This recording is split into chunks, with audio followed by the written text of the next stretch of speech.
बिस्मिल्लाहिर्रहमानिर्रहीम। अस्सलाम वालेकुम। आप जानते हैं कि हालिया 10 साला फ़ातिमा का केस आया, जिसकी वीडियो है जो आपकी स्क्रीन पर भी चल रही है। असल में फ़ातिमा के साथ क्या हुआ था? फ़ातिमा के साथ ये हुआ था कि एक गंदा गलीस पीर अधनंगी हालत के अंदर उठता है और फ़ातिमा की हालत इतनी ख़राब हो रही है कि वह वहीं पर तड़प तड़प कर जान दे देती है। और बाद में ये पीर कहता है कि जी वो उसकी हालत ख़राब थी। घर वाले भी पहले कहते हैं ये मामला था।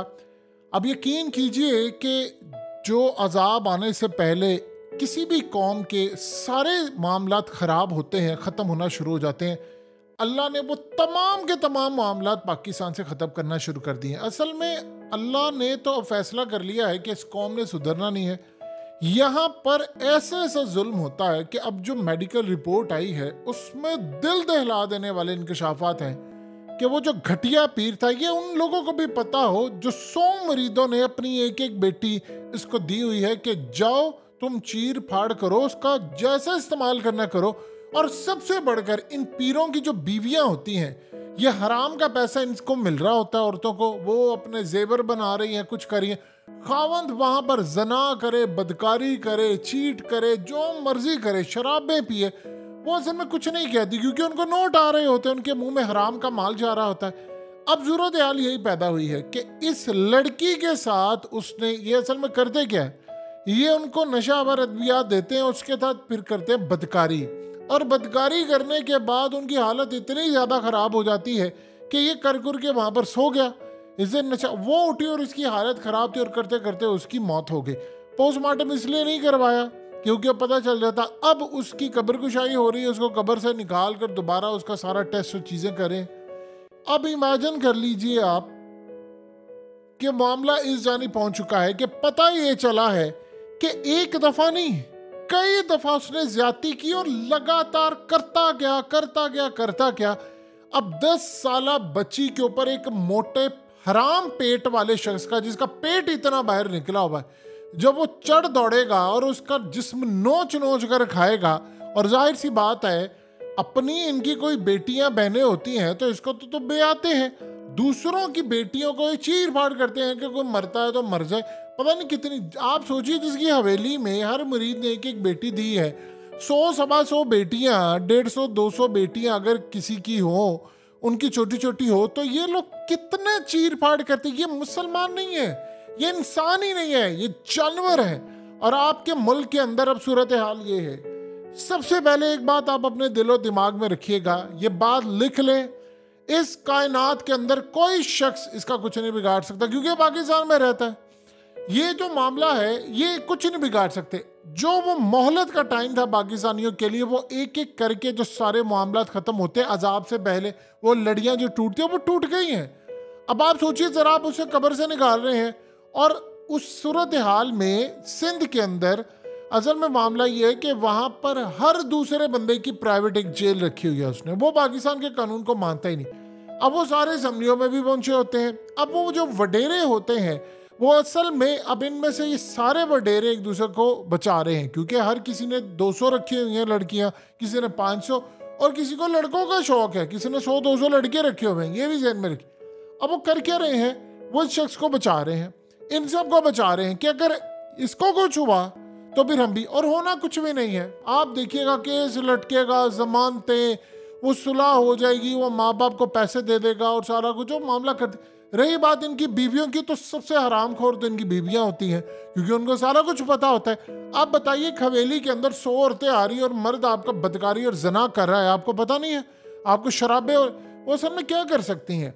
उनके लिए मसला ये है कि उनके मुंह में नोट क्या होता है, और जाहिर सी बात है ना वो अपनी बीवियों के पास आते हैं ना को उनसे कोई ताल्लुक बनाते हैं। और बीवियां भी ठाट बाट की, वो उनको भी जब गुस्सा चढ़ता है वो इनके ऊपर निकालती है।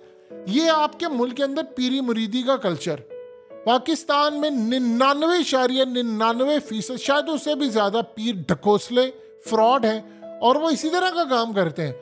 वो नमाज खुद नहीं पढ़ते लेकिन वो जना बाकायदगी से करते हैं। 5 वक्त, 3 वक्त, 4 वक्त जना उन्होंने बाकायदगी से करना है, शराब बाकायदगी से पीनी, नशा बाकायदगी से करना है, उन्होंने हराम खोरी करनी है। और हाँ, ये बात याद रखिएगा, 1 साल के बाद उन्होंने हज भी लाजमी करना है और साल में 2-3 दफ़ा उम्रा भी करना है। ये भी उनकी एक स्ट्रेटजी है। यानी उनको ये नहीं शायद सूरह फातिहा ना पढ़नी आती हो, लेकिन उन्हें उम्रा बड़ा करना है और उसके बाद जो सूरत हाल पेश आती है वो आपके लिए कोई नई नहीं है। अब ये क्या मामला है? अब मामला ये है कि मीडिया को कहा गया है कि आपने इस मामले को दबाना है। देखिए, पाकिस्तान के मीडिया के अंदर जो मीडिया चैनल्स उनके मालिकान हैं, या तो वो मनी लॉन्ड्रर हैं या वो 2 नंबर लोग होते हैं, और उन सब की वीडियोस हैं, किसी की कुछ है, कोई किसी के गाने होते हैं, कोई कुछ कर रहे होते हैं, यानी वो सारे का सारा डाटा एक जगह होता है।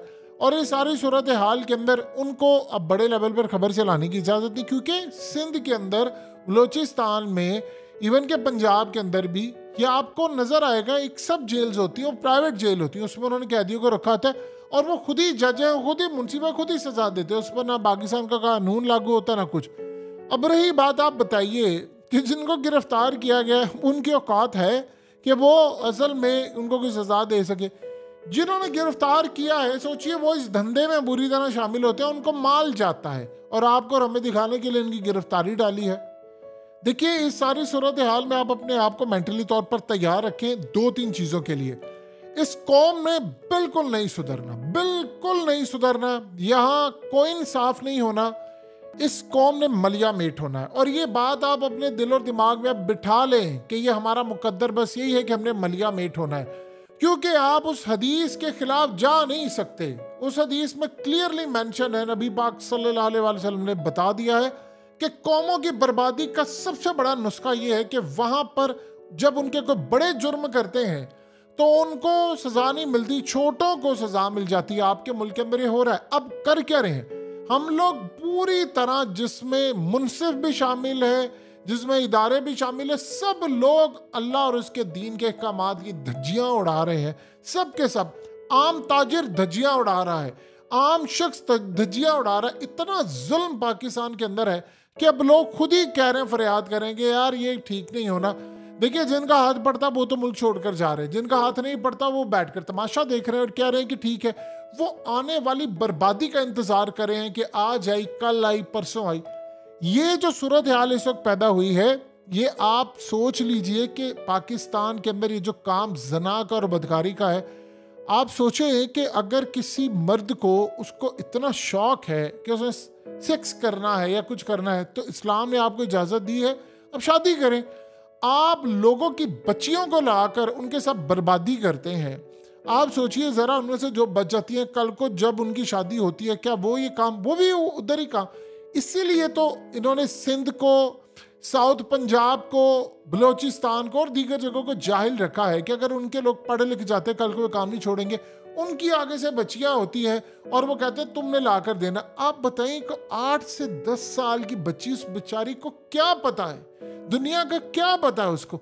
यानी किस तरह शैतानियत, इब्लीस। असल में प्रॉब्लम ये है, ये सारे बनते हैं हाजी नमाजी, मस्जिदों में चंदा भी देते हैं, हराम खोरी, स्मगलिंग 2 नंबर, चंदा भी देते हैं, पुलिस को भी रिश्वत खिलाएंगे, अदलिया के अंदर भी उनका सरो रसूख इस्तेमाल करते हैं जितना हो सकता है, वकीलों के साथ भी इनके ताल्लुकात हैं। हर तरह की हराम खोरी में इनको किसी ने नहीं पूछना। तो इस सारी सूरत हाल में ये दंदनाता आप देखिएगा, सारे विक्ट्री का निशान बनाते हुए आएंगे। रिपोर्ट्स भी बदली जाएंगी, रिपोर्ट बदली जाए या ना जाए, मामला तय हो जाएगा उनके घर वालों से। ये मुल्क इस काबिल ही नहीं है कि ये चल सके इस तरह। इस सारी सूरत हाल में इन लोगों ने फैसला किया है कि हम पाकिस्तान के बाप हैं, हमने करना है, जो कुछ होता है आपसे कर लो ना। पुलिस इनका कुछ बिगाड़ सकती है, बल्कि जब आप भत्ते वसूल कर रहे होते हैं तो बताइए आपने क्या करना है। देखिए, 2 सूरत हाल जो वाज़ह होती जा रही, सिनारियोज जो है, एक तो इस कौम का टाइम पूरा हो रहा है, हम हर गुजरते दिन के साथ अपने उस लेवल को अचीव करें जहाँ पर कौमों के लिए बिल्कुल रेड लाइन तो क्रॉस कर चुके हैं, बिल्कुल वो खाई वाला टाइम है। वो आज आया कल, वो अल्लाह फिर किसी के थ्रू भी अजाब भेजे, चाहे वो अफगानिस्तान के थ्रू भेजे, इंडिया के थ्रू भेजे, इसराइल के थ्रू भेजे, अंदर से भेजे, बाहर से भेजे, वो चाहे आपके सर से बारिशों की सूरत में भेजे, चाहे आपके मुल्क में वबा की सूरत में भेजे, जो मर्जी भेजे। उसके साइंस तो आपको नज़र आ ही रहे हैं, कुछ कहने की ज़रूरत नहीं है। लेकिन आप अंदाज़ा करें इस कौम के अंदर क्या होगा। जैसे ही कोई वाक़या होगा, सबसे पहले वो लोग एक्टिवेट हो जाएंगे जिन्होंने बचाना होता है कि हम किसी तरह इसको बचा लें, क्योंकि एक को नुकसान हुआ तो बाकियों को भी होगा। इसमें सबसे ज़्यादा कसूरवार वो हैं जो मुनसिफ के अहदे पर बैठे हुए हैं, जिन्होंने इंसाफ नहीं करना। जाहिर सी बात है, उनकी अच्छी सैलरी है, उनको क्या ज़रूरत है इंसाफ करने की। ये अल्लाह का अज़ाब अब लपेट में लेने वाला है और बेहतर ये है कि फैसला हो जाए कि इसके साथ क्या होना है।